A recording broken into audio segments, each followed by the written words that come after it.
right, guys. So, this episode of Piers Morgan debate was intense, boy. Um, I'm gonna say this. Talking to Zionists at this point is just a completely waste of time. It's kind of like my black ass trying to talk to Nazis to get them to stir straight. My thing is, at this point, if you're a Nazi or a white supremacist or white nationalist, you basically gone. And this how Zionists are. And I get it. Piers Morgan, he likes this type of debate based thing, format, whatever. But if Piers Morgan gonna invite me on to basically like just really cuss these people out, I said no. You know what I mean? Nah. I'm good, bro. Like I get it. Why Anna and Jank goes on Piers Morgan a lot because TYT is dying, and I'm pretty sure Piers Morgan get way more views than they probably do in a month. I mean, yeah. So, when you own there, I guess you probably get some of Piers Morgan audience, which is mostly right wing, to come on to your network TYT. So, but anyway, get into it. Anna and the Zionist next to her on the left side. I don't give a fuck what the bitch name is. I don't care. Like this part of the show got heated, man. I seen this a few days ago, and I had to like talk about it. I forgot to talk about it before, but oh boy. I mean, it's like raising your voice to a brick wall at this point. Like, what's the point? Like, they like these people are psychopaths. They're psychopaths. I mean, like, I just don't understand. Like, you know, okay, I understand that this was beginning, like this was back in October 7th, but now it's June the 16th, 2025, after recording of this live stream, and people still think that Israel has the right to defend itself, or every Palestinian is Hamas, or some crazy shit like that. Then they just fucking psychopaths. So let me play this part, then y'all know. You want to talk about how Greta Thunberg got involved in some sort of, political theater, whatever. I don't care what anyone thinks about Greta Thunberg. I see that as a distraction. What it's distracting from is the fact that IDF soldiers are intentionally shooting at and killing desperate Palestinians as they're trying to get humanitarian aid from this Israeli-backed organization, which, of course, is able to even exist because they defamed UNRWA. They starved Palestinians for months. Shut up. They've starved Palestinians for months.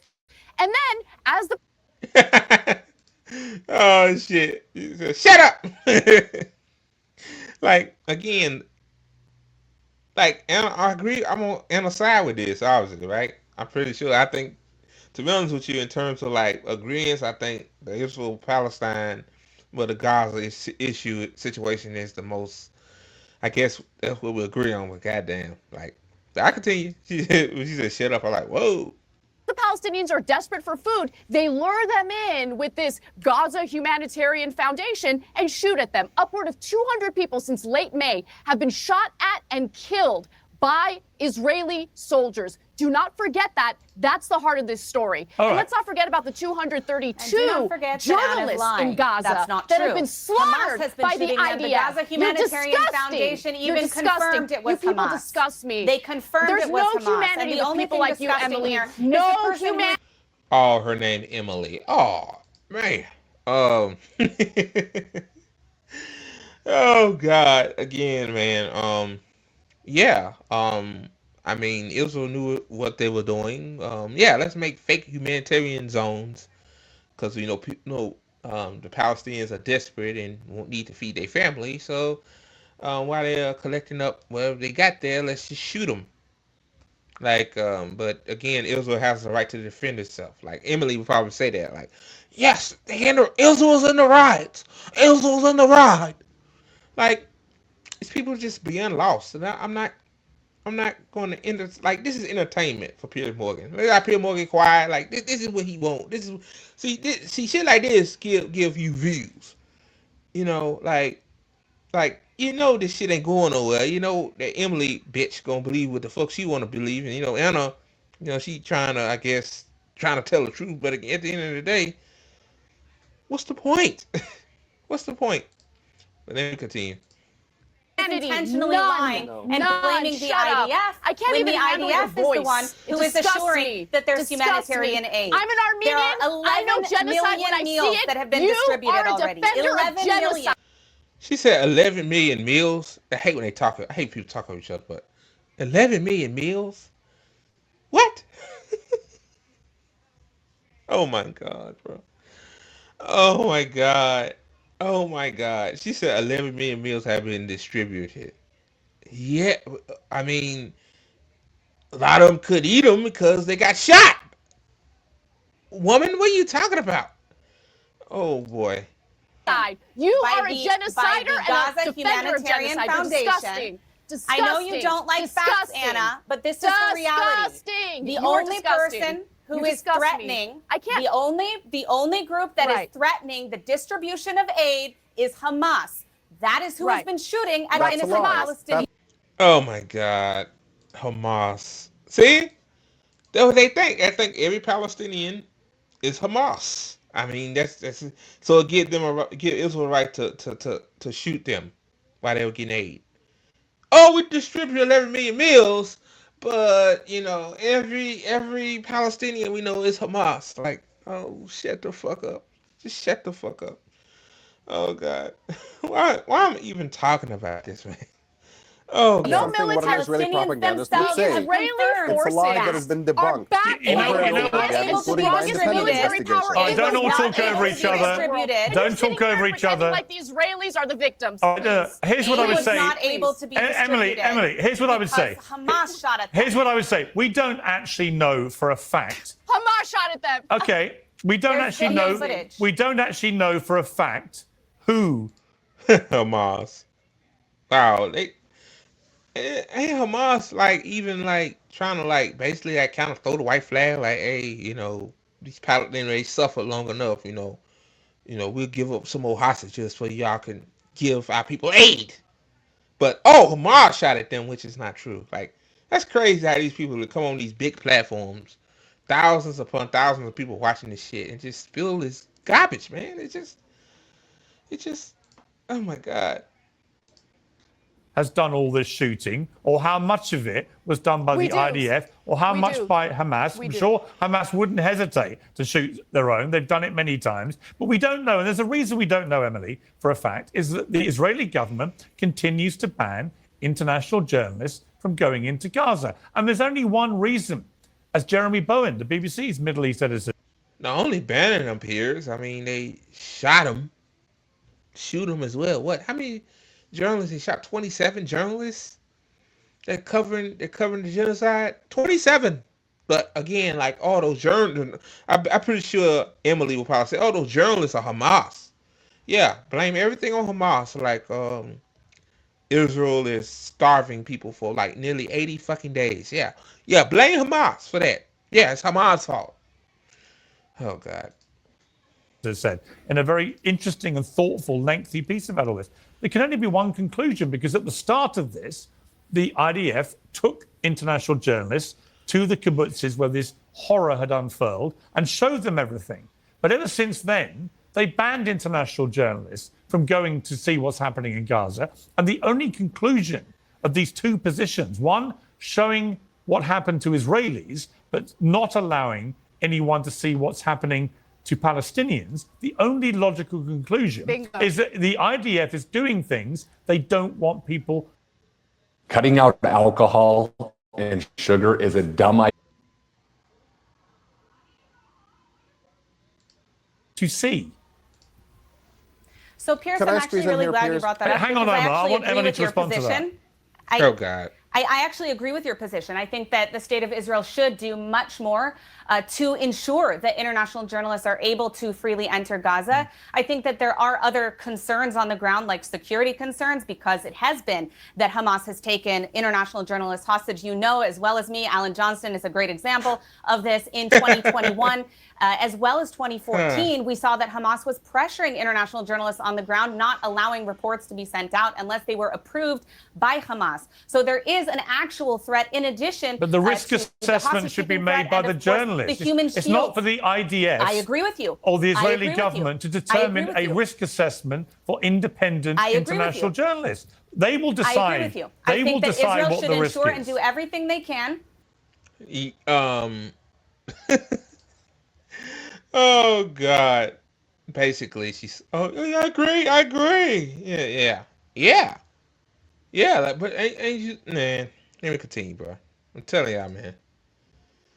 What are these people? I agree with you. I think that Israel should do everything they can in order to ensure their security as much as humanly possible. But there are a lot of factors at play here, including the use of human shields by Hamas, including the pressure on international journalists, including the threat of hostage taking. And so there are a lot of factors that play into this decision. Now, I'm so tired of people keep bringing up the same shit that been debunked. Like, asshole, it's been debunked. Hamas were not using hostages as human shields. Oh my God, bro. with you on the end result. I think that this is something that Israel really needs to do, and it's critically important because I believe that the information that they find in the materials that they are able to go through, in the materials that even the IDF has released about some of these people, some of the claims that they have made, are things that should be scrutinized by the international community on the ground. All right, Omar. We have to be clear first about who is killing the people who are going to these distribution centers. There's always a pattern that repeats itself over and over again of the Israeli government claiming they had nothing to do with an incident until there's an independent investigation. In this case, in the most recent shooting, CNN did an analysis of the recordings and concluded that the gunfire was consistent with something that would come out of the Israeli military, and that's why they pointed the finger at the Israeli military.